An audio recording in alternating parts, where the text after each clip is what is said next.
contestée de l'histoire récente du pays. Quand on tue un président, on tue un pays. C'est important de le dire. Même si Haïti est immortel et Haïti se relèvera. Il y a tellement de choses à dire parce qu'on ne peut pas comprendre la situation présente d'Haïti si on n'est pas dans une dynamique de chercher à comprendre la genèse d'Haïti. Haïti a été proclamé, est né après une résistance noire extraordinaire. On peut citer des géants, Boukman Duty, Félicité, ces géants de la cérémonie du bois caïman sur lesquels il y aurait tant à dire. On peut citer évidemment Toussaint, l'ouverture, et surtout Jean-Jacques Dessalines. Des géants qui ont fait en sorte que Haïti est devenu le symbole de la dignité africaine et afro-diasporique dans le monde. Ils ont été les premiers au 19e siècle à dire avec autant de dignité à l'oppresseur occidental et plus particulièrement à l'oppresseur français: l'oppression est terminée. Et notre peuple a décidé de se lever.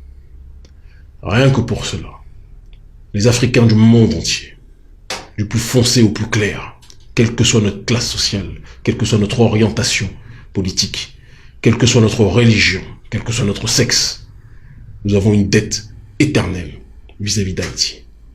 Et ça, je tiens à le préciser devant caméra.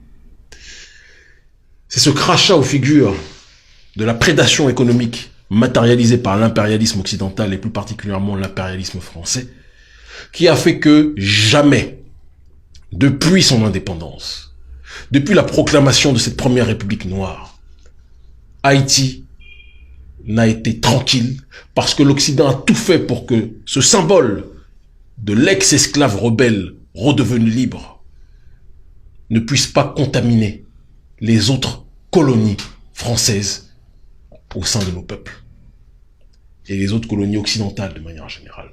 Il y a une sorte de consortium occidental pour faire en sorte de maintenir Haïti la tête sous l'eau.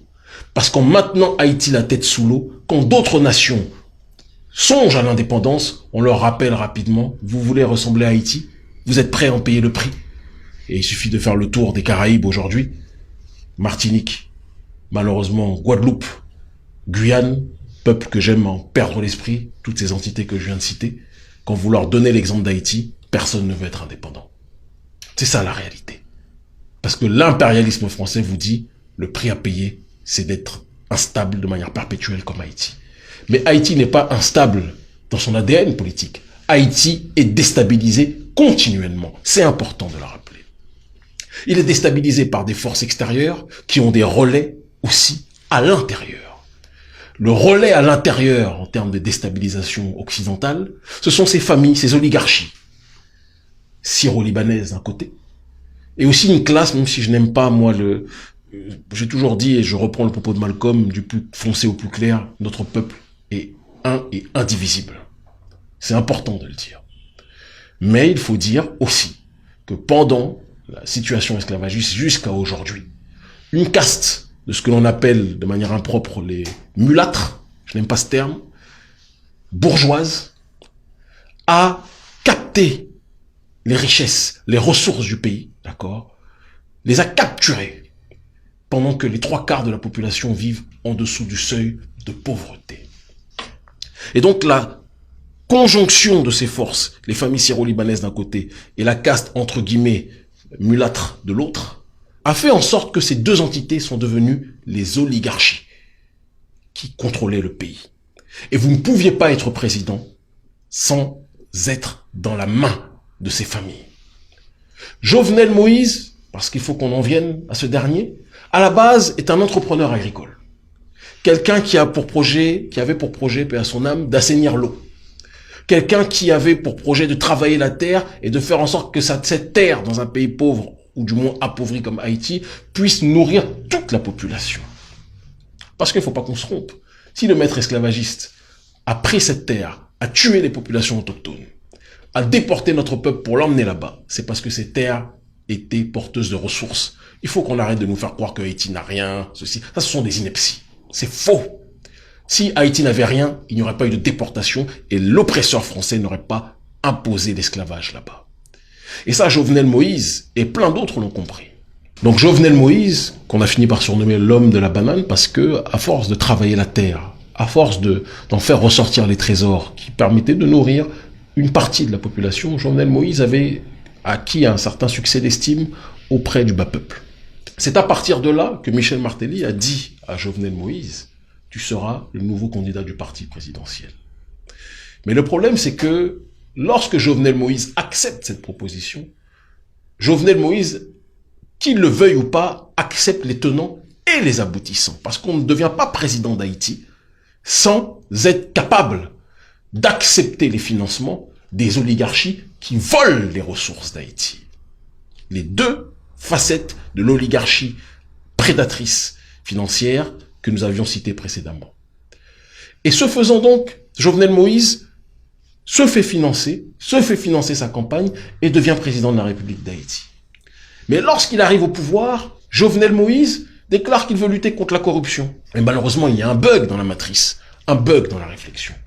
Puisque Jovenel Moïse déclare qu'il veut lutter contre la corruption, alors que c'est malheureusement ces lobbies de la corruption qui ont contribué à faire de lui le président. Et donc, dès lors, dès le départ, dès qu'il a dit qu'il voulait lutter contre la corruption, Jovenel Moïse a vu son régime être, et ses actions politiques être parasitées. La population qui a cru au départ à Jovenel Moïse a vu en plus de cela le scandale, parce qu'il faut rajouter à tout ce récit, le scandale de Petrocaribe, où Hugo Chavez a financé Haïti, d'accord, pour que ces derniers puissent sortir du chaos dans lequel ils étaient. Il y a d'autres pays aussi qui ont connu ces financements, et malheureusement, ces financements, ces fonds ont été détournés, encore une fois, par les familles prédatrices et des politiciens qui leur sont soumis, corrompus, que nous avions cités précédemment. Ces différents facteurs ont fait que Jovenel Moïse a été vu comme un symbole de la corruption par la population. Moi-même, lors de mes divers voyages à Haïti, lors des diverses manifestations, la population disait qu'il n'en voulait plus de la classe politique dans son ensemble, y compris de Jovenel Moïse. Il faut qu'on soit capable de le dire. À cela, lors des manifestations, s'est rajouté le facteur des gangs qui sont venus réprimer justement les manifestants qui luttaient pour de la justice sociale, qui luttaient pour la fin de la corruption. Une partie de la population, il faut aussi le dire, était manipulée par une opposition qui elle-même était financée par les diverses familles qui voulaient, plus que jamais, rendre ingouvernable Haïti pour pousser Jovenel Moïse à se taire sur les questions de la corruption. Donc Jovenel Moïse, qui déclarait vouloir lutter contre un système, était vu par le peuple comme un garant de ce système. Parce que ce système avait tout fait pour rendre le pays ingouvernable de telle sorte que le peuple voit Jovenel Moïse comme la cible prioritaire. J'ai assisté aux manifestations et je peux vous assurer que le ras-le-bol de la population était légitime. Quand ils finissent par crever de faim, ils voient leur pays déstabilisé de A à Z, ils ne vont pas vous dire oui, un tel dit qu'il veut, mais non, ils vont tirer sur tout le monde. À juste titre, malheureusement. Quand je dis tirer, c'est en termes de slogan et de revendication. On apprend par la suite que donc un certain monsieur Sanon, Christian Emmanuel Sanon, si je ne m'abuse, médecin haïtien qui vit à Miami, aurait engagé donc les mercenaires ou une partie d'entre eux pour, au départ, soi-disant, assurer sa sécurité. L'objectif était de faire un coup d'État. Ils disent que le but était simplement de l'arrêter, monsieur Jovenel Moïse, mais j'ai envie de vous dire que si vous vouliez arrêter quelqu'un, quand la personne n'a pas d'armes, vu le nombre qu'ils étaient, ils auraient très bien pu l'arrêter et essayer de faire le coup d'État. Non, ils l'ont exécuté, je pense qu'ils essaient d'atténuer leur peine. Mais le vrai problème, ce n'est pas de savoir si Sanon est coupable ou pas, il l'est de toute évidence, sinon il n'aurait pas été livré. Mais le plus important est de savoir quelles sont les ramifications entre Sanon et les oligarchies que nous avions citées auparavant, des oligarchies prédatrices à Haïti, qui volent, qui spolient les ressources de ce pays qu'on présente comme le pays le plus pauvre, alors que c'est en réalité un pays appauvri. Et donc, le vrai fond du problème sera que la population soit dans cette démarche de se tourner contre la véritable plaie de ce pays, les véritables relais de l'impérialisme, que sont ces familles, ces oligarchies qui sucent le sang de ce pays. Donc le péché de Jovenel a été d'avoir refusé le ralliement Le péché qui lui a coûté la vie finalement. Moi, je suis, ma chère Maoulé, dans une démarche de refuser, dès lors qu'il y a la mort, de sanctifier quelqu'un. Parce que je pense que c'est aussi trop facile. Je pense que politiquement, Jovenel Moïse avait fini par devenir inopérant dans sa capacité à changer le système. Et ça s'explique, comme on l'a dit auparavant, par le fait que, et je ne nie pas la potentialité de ses efforts, quand vous arrivez au pouvoir par une voie, et c'est ce que d'ailleurs disait le docteur Khalid Mohamed, quand vous arrivez au pouvoir par une voie, celui qui dirige n'est pas celui qui est assis sur le fauteuil présidentiel, c'est ceux qui vous ont fourni le fauteuil, qui payent le fauteuil, qui payent les factures, entre guillemets, j'entends par là, du système. Et ces forces-là n'acceptent pas que quand on vous mette à la tête de l'État, vous vous retourniez contre elles. C'est une mafia. On vous parle des gangs, on parle de ce pays comme une gangocratie.